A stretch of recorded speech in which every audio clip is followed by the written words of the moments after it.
I just had to stop again. Sorry. Let me continue.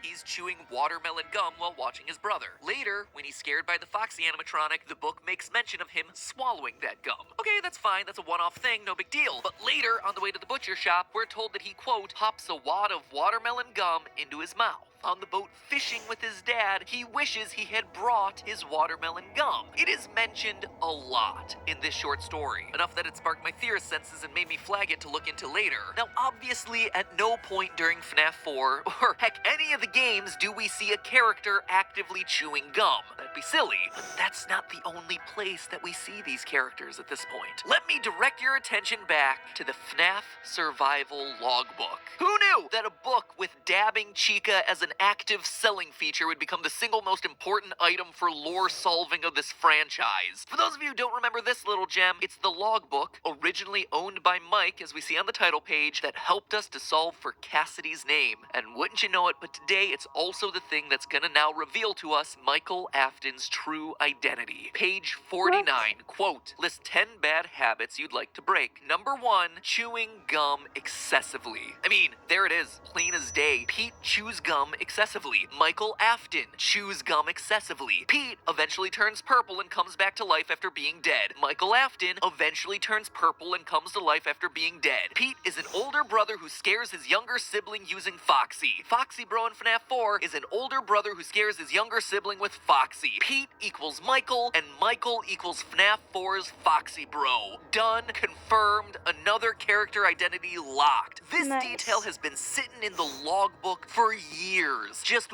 waiting to be used. Kind of impressive. Well done there, Scott. Well done. And this confirmation tells us everything we need to know about Michael's motivation for the rest of the game series. He's avenging his brother's death, the one that he made happen. When Golden Freddy appearances are accompanied by the words, "It's me," it is literally the younger brother saying, "It's me. I'm here," to his older brother. But of course, it is never that easy. This same security logbook, this thing that has been so pivotal to solving so many mysteries of this franchise, raises just as many challenges. Because sure, here it just confirmed the Foxy Bro connection, but then it also has lines like these. Page 103, the party was for you. Page 75, does he still talk to you? In reference to psychic friend Fredbear. Page 23, was your favorite childhood toy a plastic purple telephone? Page 20, what do you remember? And most troublesome of all, page 31, do you remember your name? All of these questions seem pointed to the crying child. The party was for him. His favorite toy was the purple telephone. Fredbear did talk to him, and never to Foxy Bro as far as we know. In fact, these are the exact questions that got us to throw the Foxy-Michael connection away so many years ago. Why would the spirit in this book, Cassidy, be telling Mike things that are very clearly true of the crying child? If Mike was indeed the older brother the entire time,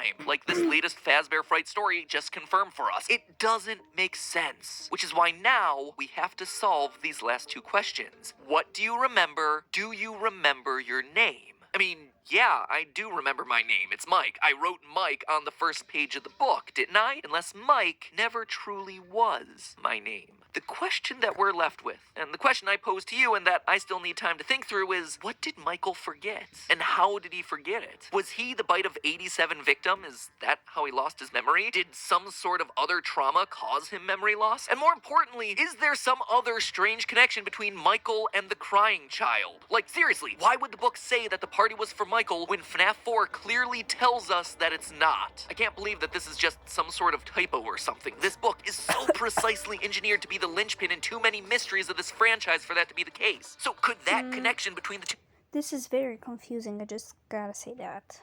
brothers be the reason why Michael's name might somehow be different? All theories for another day, my friends, but at least for now, we're one more confirmed step closer to getting the answers we've been looking for so long. So maybe that's the reason why this story is in fact called Step Closer, because otherwise that title for a story about a kid losing an eye and an arm just doesn't make a whole lot of sense. Next time, we tackle Susie and her connections to FNaF 6. In the meantime, remember that Food Theory exists as a channel and you should subscribe.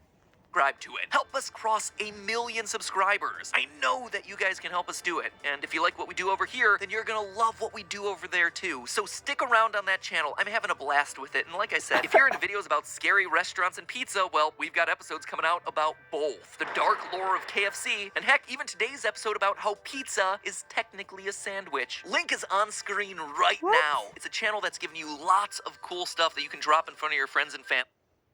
Nice. Bye.